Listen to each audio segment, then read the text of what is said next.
히브리서를 계속 말씀 전했는데 히브리서가 사실 10장 18절까지 구약에 있었던 그 제사 제도 또 그 율법의 그 말씀들을 가지고 예수님에게서 어떻게 이 모든 것들이 이루어졌는가 하는 것들을 얘기한 다음에 히브리서 10장 19절부터 13장까지는 그것을 실제로 우리의 신앙생활에 삶에 어떻게 적용할 수 있는가 하는 것들을 나누는 이 결론 부분인데, 지난주에 읽었던 말씀부터 이제 다음 주에 읽을 말씀까지 10장 19절부터 10장 마지막 39절까지를 보면은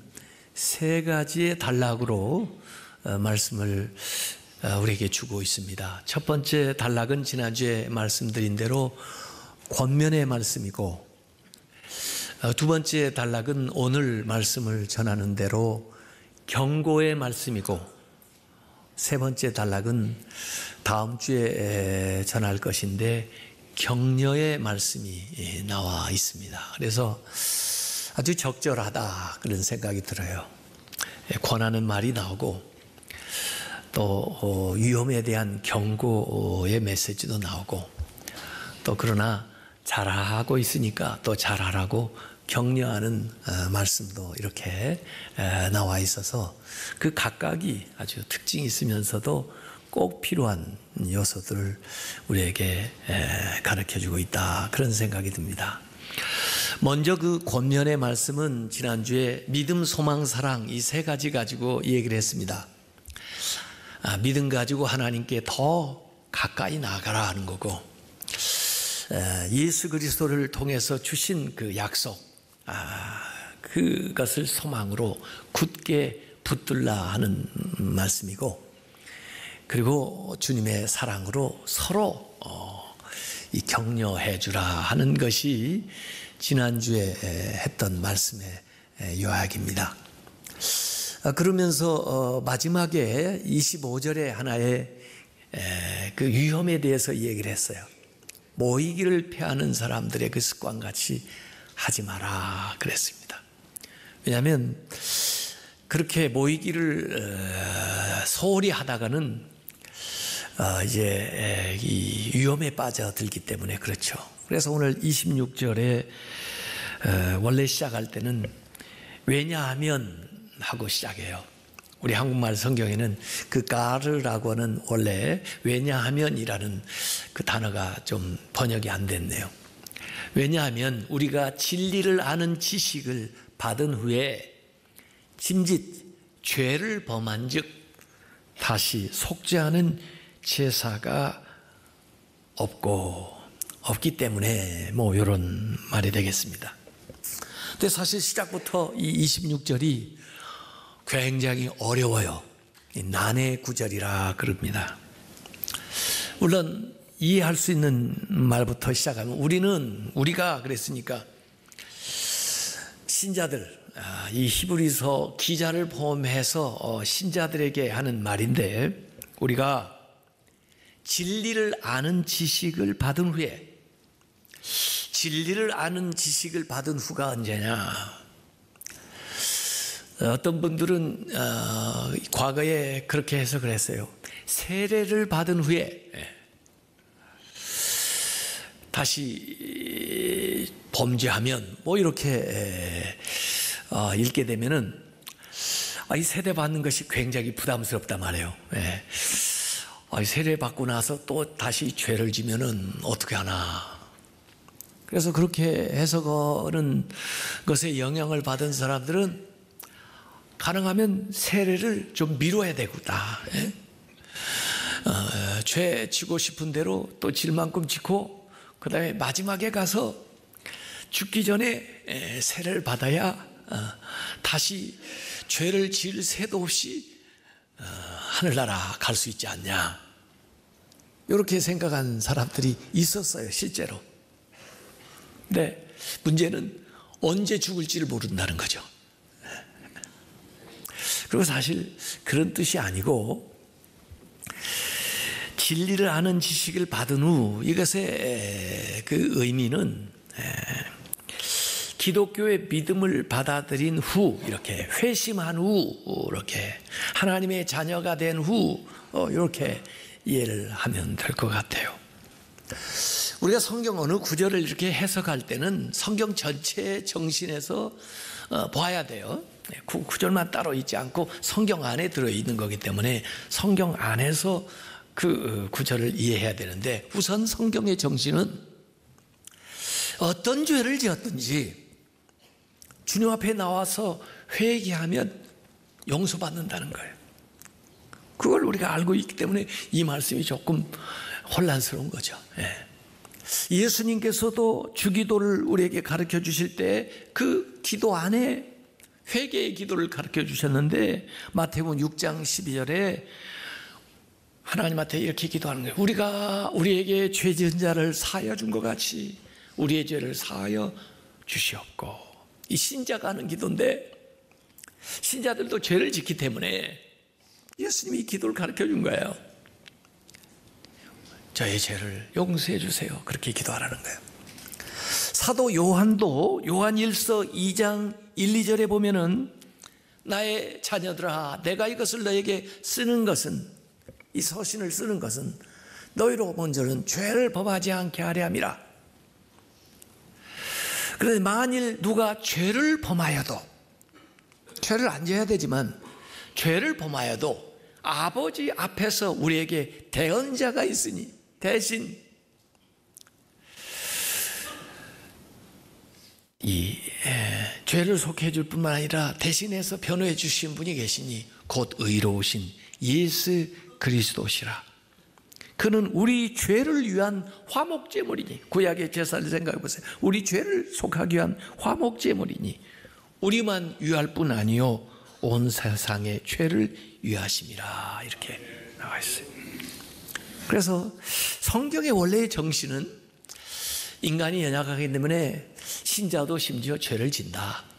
그럴 때는 예수 그리스도의 그 십자가를 의지해서 기도하면, 회개하면 용서받는다. 그것이 성경의 정신이에요.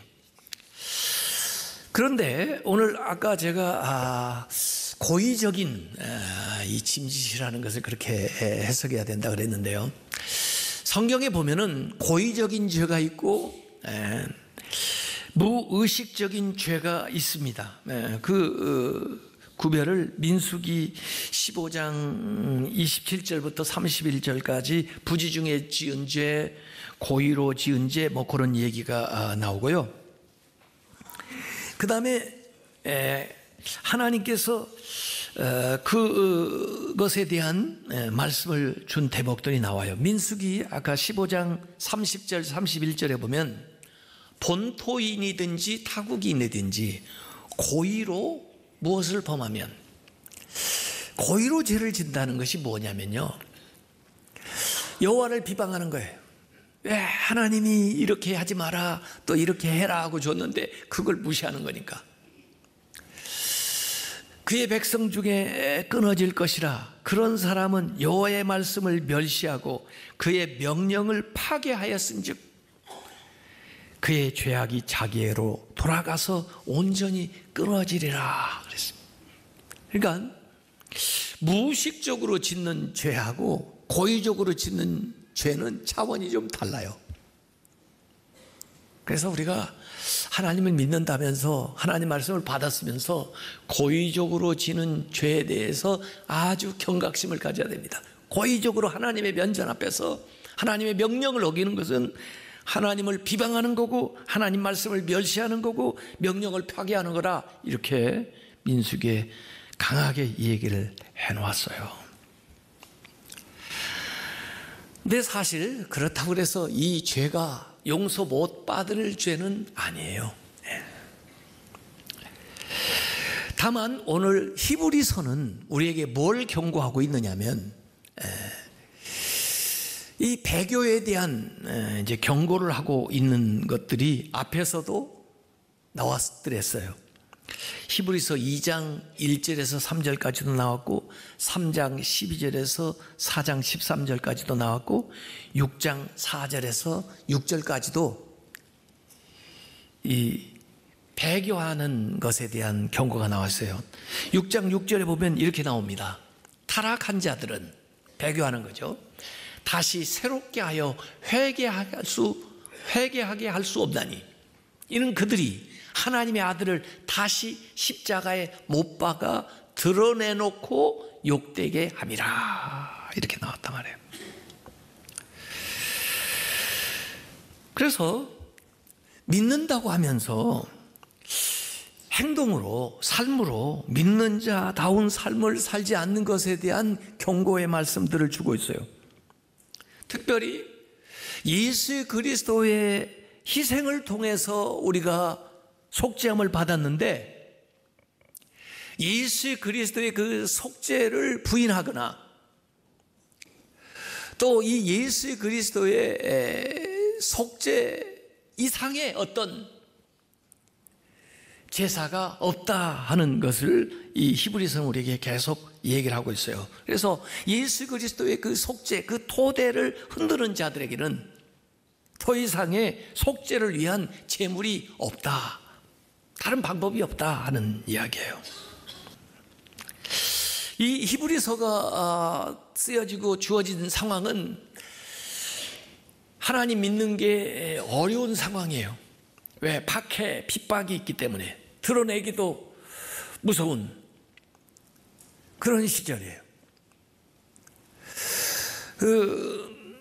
안토쇼샤키 쓴 그 침묵이라는 책, 얼마 전에 영화로도 나왔습니다만은 그 캐톨릭 얘기인데, 그 일본에서 믿는 사람들을 핍박할 때 믿는 자들을 가려내기 위해서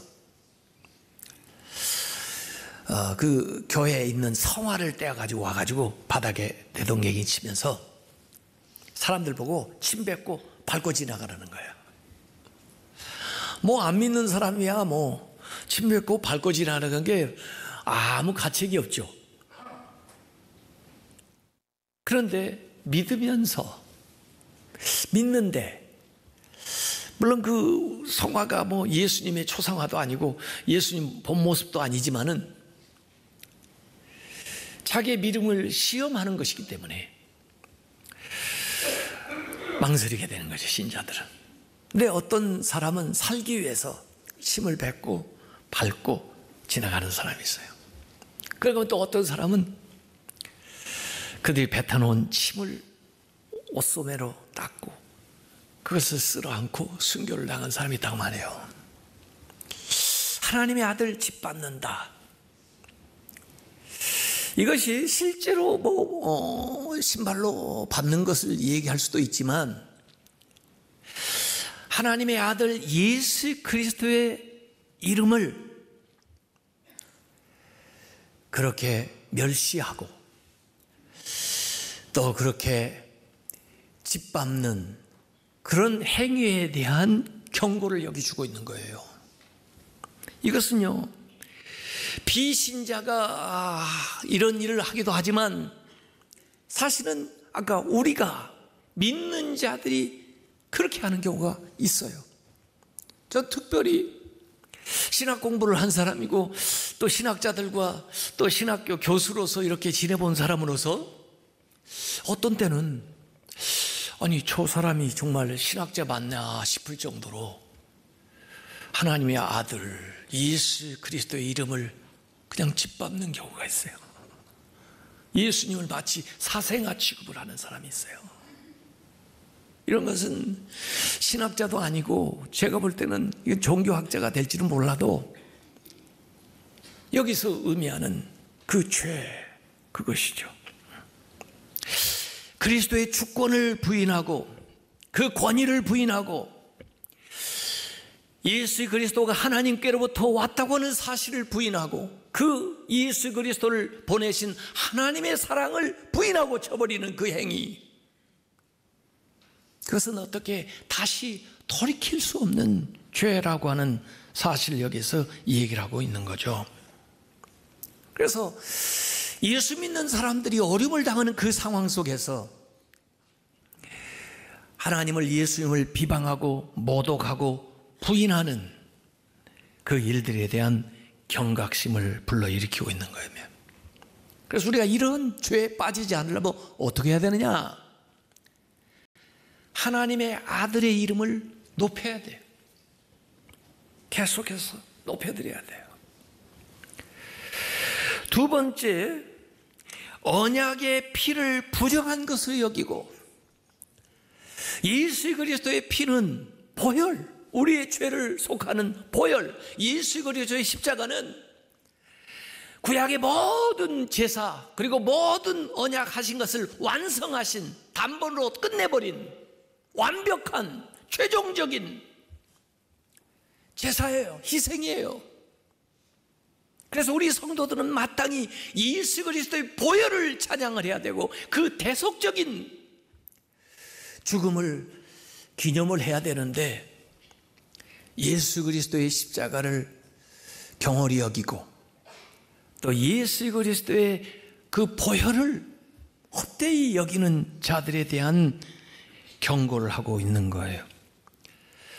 예수 그리스도의 보혈을 인정하지 않으면 여전히 인간의 공로를 내세울 수밖에 없고, 예수 그리스도는 하나의 모범적인 죽음이거나 상징적인 것에 불과하게 되면은 다시 그를 위한 속죄하는 제사가 없다는 거예요. 거룩하게 하시는 주님의 보혈을 찬양하시기 바랍니다. 주의 보혈을 찬양을 해. 십자가에 하신 일들을 찬양해야 돼요. 그것은 다시 반복될 수 없는 일이고, 그것은 완벽하게 우리의 죄를 용서하기 위하여 예수 그리스도께서 십자가에 고난을 당하신 것을 우리가 확실히 믿어야지. 그 외에 다른 길이 없다는 거예요. 그 보혈만이 이 심판을 면해줘요. 그 다음에 세 번째 얘기했던 것은 은혜의 성령을 욕되게 하는 자. 이 구원의 역사가 하나님이 하신 일들을 우리에게 매게 해주고 알려주고 깨닫게 해주고 그걸 믿게 해주고 고백하게 하시는 분이 성령이에요. 성령. 성령님을 통해서 이 은혜가 우리에게 흘러 들어와요. 그런데 성령의 감동과 성령의 인도하심을 거절한다면은 이 성령님은 우리에게 주신 마지막 보혜사인데, 성령님을 회방한다면은 다시는 기회가 없다는 거예요. 또 다른 기회, 또 다른 방법이 없다는 거예요. 이 성령님은 우리에게 오셔서 우리의 죄를 깨닫게 하시고 우리로 하여금 하나님 나라까지 가도록 우리를 인도하시는데, 성령을 모독하거나 성령을 회방하거나 성령을 부인하는 그런 죄는 용서받을 수가 없다는 거예요. 왜? 마지막 기회이기 때문에. 마지막 기회에 놓쳐버린다는 거예요. 성령을 따라 사시기 바랍니다. 성령의 인도하심을 받으시기 바랍니다. 예수 그리스도가 완벽한 최종적인 구약의 모든 약속하고 성경이 말씀하신 모든 것을 이루신 속죄의 제사이기 때문에 예수 그리스도 외에 다른 방법이 없다 하는 것을 실제로 우리에게 히브리서 기자는 가르쳐주고 있는 겁니다. 그래서 이 세 가지가 가만히 보니까 하나님, 예수님, 성령님, 삼위 하나님과 연관이 되어 있어요. 하나님은 사랑으로 아들을 주셨고, 그 아들은 우리의 죄를 속하기 위하여 십자가에서 보혈을 흘렸고, 성령님은 그 은혜를 우리에게 깨닫게 하고 우리를 인도해 주시는 거예요. 그걸 거절한다면은 그를 위한 어떠한 것도 없다 하는 거예요. 그래서 배교하는 것은, 타락하는 것은, 실제로 더 심각한 죄는 희생의 제사의 주체이신 하나님의 아들, 그 희생 제사의 핵심인 예수 그리스도의 보혈, 그리고 그 희생 제사를 가능케 하고 그 혈육을 은혜로 베푸시는 성령, 이 모두를 전면적으로 그리고 고의적으로 거부하는 행위는 사함을 받을 수가 없다는 겁니다. 어떤 제사도 그에게 없다는 것입니다. 구약의 율법의 그림자였던 그 율법, 성막, 그 제사, 그걸 잘못해도 불심판을 받고 죽음을 맞이했다면 새 언약을 거부한 자가 받을 심판은 얼마나 큰지 생각해 보라는 거예요. 상상을 초월한다는 거예요. 10장 30절에 원수 갚는 것이 내게 있으니, 하나님에게 있다는 거예요. 내가 갚으리라 하시고 또 다시 주께서 그의 백성을 심판하리라 말씀하신 것을 우리가 아노니, 원수 갚는 것이 내게 있다. 우리 한국 영화에 복수는 나의 것, 그런 영화가 있었죠. 저는 그 영화를 보지는 않았지만, 이야, 참 제목 자체가 좀 불경스럽다. 그 복수는 또 복수를 낳는 거예요. 근데 복수하는 것이 나에게 있다, 주님이 우리에게 말씀하신 이유는 복수하지 말라는 거예요. 정죄하지 말라는 거예요. 왜? 내가 하겠다, 이게 하나님이. 내가 갚아주겠다. 하나님이 갚는 건요, 완벽하고 완결하고 끔찍한 것입니다. 그렇기 때문에 주께 맡기세요. 그러나 분명히 주님께서 심판한다고 이야기를 하셨습니다. 네, 특별히 그의 백성을 심판한다는데, 하나님의 심판은 하나님의 교회로부터 시작됩니다. 그때는 알곡과 가라지가 갈라지게 될 거예요. 그리고 그 심판이 세상에까지 미치게 될 겁니다. 그래, 오늘 그 히브리서 10장 마지막 39절에 보면 뒤로 물러가 멸망하는 자, 신앙생활이 앞으로 전진을 해야 되는데 뒤로 멸망한 타락한 사람들이죠. 배교한 사람들, 이런 사람들이 결국 오늘 10장 31절에 살아계신 하나님의 손에 빠져 들어간 것이 무서울진저 하고 문장을 맞춰요. 이것도 일종의 놀라는 감탄문인데, 하나님의 손에, 살아계신 그 하나님, 시퍼렇게 살아계시는 그 하나님 손에 빠진다는 게 얼마나 무서운지 아느냐 하고 끝내는 거죠. 사실 하나님의 손이 원래 그렇게 무서운 게 아니에요. 하나님의 손은 세상을 만드시고, 하나님의 손은 우리에게 긍휼을 베푸시고, 하나님의 손은 우리를 보호하시고, 하나님의 손은 우리에게 능력을 주시고, 그랬던 하나님의 손이 마지막에는 무서운 손이 돼요. 그래서 두려움과 형벌과 심판이 나타나는 거죠. 회개하고 순종하는 사람에게는 하나님의 손이 긍휼과 자비로 나타나지만은, 회개하지 않고 순종하지 않는 자에게는 하나님의 손이 심판으로 나타나는 겁니다. 우리에게 천국의 문도 열려 있지만은 분명히 지옥의 문도 열려 있어요. 그런 말을 하기를 좋아하지 않기 때문에 지옥에 대해서 얘기를 잘 안 해서 그렇죠.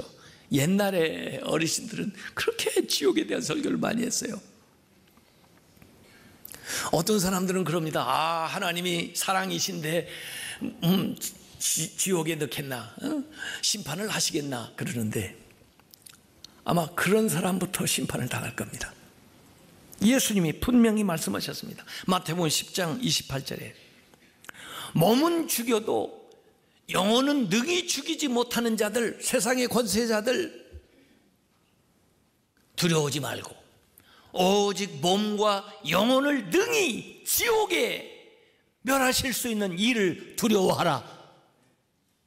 이만큼 지옥에 대해서 예수님이 분명히 말한 데가 어디 있냐고요. 부자와 나사로 비유 통해서 예수님이 지옥에 대한 이미지도 얘기해 주시잖아요. 구약의 모든 제사는 그리스도의 희생 제사로 이미 완성되고 폐지되었다.